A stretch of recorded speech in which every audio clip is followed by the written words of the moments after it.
Hello friends, welcome to my channel. ഇന്ന് എന്താ തയ്യാറാക്കുന്നതെന്ന് കണ്ടപ്പോൾ തന്നെ എല്ലാവർക്കും മനസ്സിലായി. വെറും 3 ഇൻഗ്രീഡിയൻസ് മാത്രം ഉപയോഗിച്ച് വീട്ടിൽ തന്നെ പെട്ടെന്ന് ഉണ്ടാക്കിയെടുക്കാൻ പറ്റുന്ന നല്ലൊരു ഐസ്ക്രീമിൻ്റെ റെസിപ്പിയാണ്. അപ്പോൾ ഈ ഒരു 3 ഇൻഗ്രീഡിയൻസ് ആണ് നമ്മൾ ഈ ഐസ്ക്രീം ഉണ്ടാക്കുന്നതിന് വേണ്ടിയിട്ട് എടുത്തിരിക്കുന്നത്.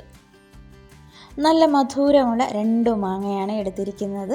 നമ്മുടെ വീട്ടിൽ തന്നെ നമ്മുടെ കുട്ടികൾക്ക് വേണ്ടിയിട്ട് നമുക്ക് ഒരു മായവും ചേർക്കാതെ നല്ലൊരു ഐസ്ക്രീം ഉണ്ടാക്കിയെടുക്കാം. അപ്പോൾ അതിനായിട്ട് ദാണ്ട് ഈ ഒരു 3 ഇൻഗ്രീഡിയൻസ് മാത്രം മതി. അപ്പോൾ നമുക്ക് പെട്ടെന്ന് തന്നെ ഇത് തയ്യാറാക്കാം. അതിന് മുൻപായിട്ട് ഈ മാങ്ങയുടെ തൊലിയൊക്കെ ഒന്ന് കളഞ്ഞ് നമുക്കൊന്ന് കട്ട് ചെയ്തെടുക്കാം. അപ്പോൾ ഇതാ മാങ്ങയൊക്കെ തൊലിയൊക്കെ കളഞ്ഞൊന്ന് കട്ട് ചെയ്ത് വെച്ചിട്ടുണ്ട്. ഒരു വലിയൊരു കഷ്ണം ഞാൻ എടുത്തിട്ട് ചെറുതായിട്ടൊന്ന് കട്ട് ചെയ്ത് മാറ്റി വെച്ചിട്ടുണ്ട് കേട്ടോ. അപ്പോൾ നമുക്കിനി പെട്ടെന്ന് തന്നെ ഈ മാങ്ങ ഒരു മിക്സിയുടെ ജാറിലേക്ക് ഇട്ട് കൊടുത്ത് നന്നായിട്ടൊന്ന് അരച്ചെടുക്കാം. ഈ മാങ്ങ നമ്മൾ മിക്സിയുടെ ജാറിലിട്ട് അരച്ചെടുക്കുന്ന സമയത്ത് ഇതിലേക്ക് അല്പം പോലും വെള്ളം ചേർക്കല് കേട്ടോ. ഒട്ടും വെള്ളം ചേർക്കാതെ വേണം ഇത് നന്നായിട്ട് അരച്ചെടുക്കാൻ. ഇതിപ്പോൾ നന്നായിട്ട് പഴുത്ത മാങ്ങ ആയതുകൊണ്ട് നമുക്ക് പെട്ടെന്ന് തന്നെ അരച്ചെടുക്കാം. നല്ല മധുരമുള്ള മാങ്ങ വേണം നിങ്ങൾ ഈ ഐസ്ക്രീം ഉണ്ടാക്കുമ്പോൾ എടുക്കാനായിട്ട് കേട്ടോ. ഇനിയിപ്പോൾ നമുക്കിതൊന്ന് അരച്ചെടുക്കാം. ഇനിയും മധുരത്തിനായിട്ട് ഞാനിവിടെ പഞ്ചസാര ചേർത്ത് കൊടുക്കുന്നില്ല. അതിന് പകരമാണ് മിൽക്ക് മെയ്ഡ് ചേർത്ത് കൊടുക്കുന്നത്. അപ്പോൾ ഇത് ചേർത്ത് കൊടുക്കുമ്പോഴാണ് നമുക്ക് കടയിൽ നിന്ന് വാങ്ങിച്ച് നമ്മൾ മാംഗോ ഐസ്ക്രീം കഴിക്കാറില്ല, അതേ ഒരു ടേസ്റ്റ് തന്നെയാണ് നമുക്ക് കിട്ടുന്നത്. പിന്നെ ഈ ഒരു മിൽക്ക് മെയ്ഡ് ഇല്ല എങ്കിൽ നിങ്ങൾക്ക് പഞ്ചസാര ചേർത്ത് കൊടുക്കാം. അപ്പോൾ അതൊന്ന് ഒഴിച്ചു കൊടുത്തിട്ടുണ്ട്. ഇനി നമുക്ക് നന്നായിട്ട് വീണ്ടും കൂടി അടിച്ചെടുക്കാം. നല്ല ക്രീമി ആയിട്ടാണ് കിട്ടിയിരിക്കുന്നത്. ഇനി ഇത് നമുക്കൊരു ബൗളിലേക്ക് ഒഴിച്ചു കൊടുക്കാം. നമ്മൾ ഈ ഐസ്ക്രീം ഉണ്ടാക്കുമ്പോൾ പാല് കാച്ചാനോ അങ്ങനെയൊന്നും സമയം കളയേണ്ട, വളരെ ഈസിയാണ്. എല്ലാവരും ഒന്ന് ഉണ്ടാക്കി നോക്കണം കേട്ടോ.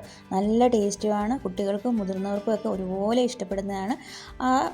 നമ്മൾ അരച്ച് വെച്ചത് ബൗളിലേക്ക് ഒഴിച്ചു കൊടുത്ത് ഒന്നുകൂടി ഒന്ന് ഇളക്കി കൊടുത്തിട്ടുണ്ട്. ഇനി നമുക്ക് ഇതിൽ നിന്ന് കുറച്ച് വേറൊരു ബൗളിലേക്ക് മാറ്റി കൊടുക്കാം.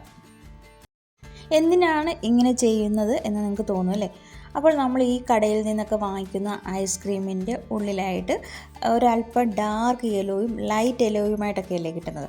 അപ്പോൾ ആ ഒരു ഡാർക്ക് യെല്ലോ കളർ കിട്ടുന്നതിന് വേണ്ടിയിട്ടാണ് ഞാനിത് വേറൊരു ബൗളിലേക്ക് കുറച്ച് മാത്രം മാറ്റി കൊടുത്തിരിക്കുന്നത്. ഇതിലേക്ക് നമുക്ക് ഓറഞ്ച് ലെമൺ കളർ ചേർത്ത് കൊടുത്ത് നല്ലൊരു യെല്ലോ കളർ കിട്ടും. അപ്പോൾ അതിന് വേണ്ടിയിട്ടാണ് ഇങ്ങനെ ചെയ്തത്. ഇത് നിങ്ങൾക്ക് താല്പര്യമുണ്ടെങ്കിൽ, അതായത് ഇഷ്ടമാണെങ്കിൽ മാത്രം ചേർത്ത് കൊടുത്താൽ മതി കേട്ടോ. ഇപ്പം ആ ഒരു ടെക്സ്ചർ കിട്ടുന്നതിന് വേണ്ടിയിട്ടാണ് ഞാനിങ്ങനെ ചെയ്ത് കൊടുക്കുന്നത്. ഇപ്പോൾ കണ്ടോ, നല്ലൊരു യെല്ലോ കളർ കിട്ടിയിട്ടില്ലേ? നമ്മളിവിടെ ഉണ്ടാക്കുന്ന ഐസ്ക്രീം കടയിൽ നിന്ന് വാങ്ങിക്കുന്ന ഐസ്ക്രീമിൻ്റെ അതേ ടേസ്റ്റിൽ തന്നെയാണ് തയ്യാറാക്കുന്നത്. അപ്പോൾ അതുപോലെ തന്നെ ഇരിക്കണമെന്ന് ഒരാഗ്രഹം, അതുകൊണ്ട് മാത്രമാണ് ഈ ഒരു ഓറഞ്ച് ലെമൺ കളർ ചേർത്ത് കൊടുത്തിരിക്കുന്നത്. ഇനിയിപ്പോൾ ഇതെല്ലാം നമുക്കൊന്ന് മാറ്റി വെക്കാം. അതിനുശേഷം നമ്മുടെ ക്രീം ഉണ്ടല്ലോ, അതൊന്ന് അടിച്ചെടുക്കാം. ഈ ഒരു ഫ്രഷ് ക്രീം നമ്മൾ ഒരുപാടൊന്നും ചേർത്ത് കൊടുക്കുന്നില്ല. ഇതൊരു 250 ml ബോട്ടിലാണ് കേട്ടോ. അപ്പോൾ അത് മുഴുവനും ഞാനിതിലേക്ക് ചേർത്ത് കൊടുക്കുകയാണ്. അപ്പോൾ ഒരു ബൗളിലേക്ക് ഒഴിച്ചു കൊടുത്തിട്ടുണ്ട്. ഇനി നമുക്ക് ഇതൊന്ന് നന്നായിട്ടൊന്ന് ബീറ്റ് ചെയ്തെടുക്കാം. നിങ്ങളുടെ കയ്യിൽ ബീറ്റർ ഉണ്ടെങ്കിൽ അങ്ങനെ ബീറ്റർ ഉപയോഗിച്ച് അടിച്ചെടുക്കുക. അതല്ലെങ്കിൽ മിക്സിയുടെ വലിയ ജാറിലേക്കിട്ട് നന്നായിട്ടൊന്ന് അടിച്ചെടുത്താലും മതി. ഞാനിപ്പോൾ ഇവിടെ ബീറ്റർ ഉപയോഗിച്ചാണ് ഇതൊന്ന് നന്നായിട്ട് അടിച്ചെടുക്കുന്നത്. ആദ്യം ഉപയോഗിച്ച ആ ഒരു ബൗളിൽ നമുക്ക് നന്നായിട്ട് അടിച്ചെടുക്കാനായിട്ട് കഴിഞ്ഞില്ല കേട്ടോ. അപ്പോൾ ഞാൻ അല്പം വലിയൊരു ബൗളിലേക്ക് ഒഴിച്ചു കൊടുത്തിട്ടാണ് ഇവിടെ അടിച്ചെടുത്തിരിക്കുന്നത്. നന്നായിട്ട് നമ്മളിത് അടിച്ചെടുക്കണം. ഇനിയിപ്പോൾ നമ്മൾ ഈ അടിച്ചു വെച്ചിരിക്കുന്ന ഈ ഒരു ക്രീമിലേക്ക് നമ്മൾ നേരത്തെ തയ്യാറാക്കി വെച്ചിരിക്കുന്ന മാങ്ങ ചേർത്ത് കൊടുക്കാം. അതിനുശേഷം നല്ലതുപോലെ ഒന്ന് മിക്സ് ചെയ്ത് കൊടുക്കണം. ഈ ഒരു ഐസ്ക്രീം വളരെ ഈസിയാണ് തയ്യാറാക്കാനായിട്ട് കേട്ടോ. അപ്പോൾ അമ്മമാരെല്ലാവരും കുട്ടികൾക്ക് തീർച്ചയായിട്ടും ഇത് ഉണ്ടാക്കി കൊടുക്കുക. നിങ്ങൾക്ക് ഈ വീഡിയോ ഇഷ്ടമാവുകയാണെങ്കിൽ ഇപ്പോൾ തന്നെ മറക്കാതെ ഒന്ന് ലൈക്ക് ചെയ്തേക്കണം കേട്ടോ. അപ്പോൾ നമ്മൾ നന്നായിട്ടൊന്ന് മിക്സ് ചെയ്ത് കൊടുത്തിട്ടുണ്ട്. ഇനിയിപ്പോൾ നമുക്കിത് ഫ്രീസറിൽ വെച്ച് തണുപ്പിക്കുന്നതിന് വേണ്ടിയിട്ട് ഒരു പാത്രത്തിലേക്ക് ഒഴിച്ചു കൊടുക്കാം.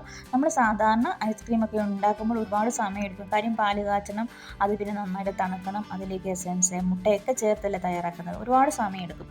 ഇതാകുമ്പോൾ അങ്ങനെയുള്ള ടൈം ഒന്നും വേണ്ട, പെട്ടെന്ന് തന്നെ തയ്യാറാക്കിയെടുക്കാൻ പറ്റും. നിങ്ങൾക്ക് കാണുമ്പോൾ തന്നെ മനസ്സിലാകത്തില്ല എത്ര എളുപ്പമാണ്. അപ്പോൾ ഞാനിത് ഒരു പാത്രത്തിലേക്ക് ഒഴിച്ചു കൊടുത്തിട്ടുണ്ട്. അതിനുശേഷം നമ്മൾ ആദ്യം തന്നെ ചെറുതായിട്ട് കട്ട് ചെയ്ത് വെച്ചിരിക്കുന്ന ആ മാങ്ങാ കഷ്ണങ്ങൾ ഇതിലേക്ക് ഇട്ട് കൊടുത്ത് നന്നായിട്ടൊന്ന് മിക്സ് ചെയ്തെടുത്തിട്ടുണ്ട്. നമ്മൾ ഈ ഐസ്ക്രീം കഴിക്കുമ്പോൾ ചെറുതായിട്ട് ആ മാങ്ങ കഷ്ണങ്ങളൊക്കെ കടിക്കാൻ കിട്ടും. അതിന് വേണ്ടിയിട്ടാണ് ഇങ്ങനെ ചേർത്ത് കൊടുത്തിരിക്കുന്നത്.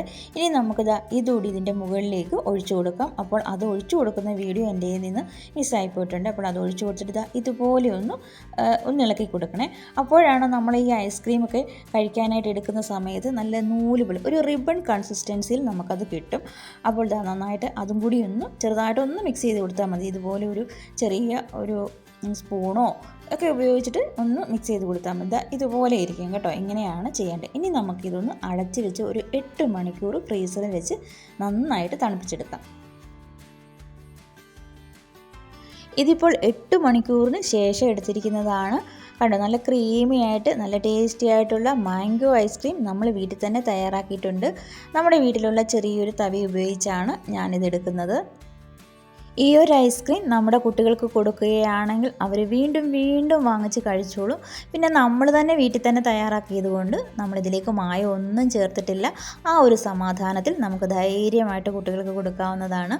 നിങ്ങൾക്ക് ഈ വീഡിയോ ഇഷ്ടമായിട്ടുണ്ടെങ്കിൽ മറക്കാതെ ലൈക്ക് ചെയ്തേക്കണം. അതുപോലെ തന്നെ ആരെങ്കിലും ഈ വീഡിയോ കണ്ടുകൊണ്ടിരിക്കുന്നവർ സബ്സ്ക്രൈബ് ചെയ്യാതെ കാണുന്നവരാണെങ്കിൽ പ്ലീസ് ഒന്ന് സബ്സ്ക്രൈബ് ചെയ്ത് നമ്മുടെ ചാനലൊന്ന് സപ്പോർട്ട് ചെയ്തു തരണം.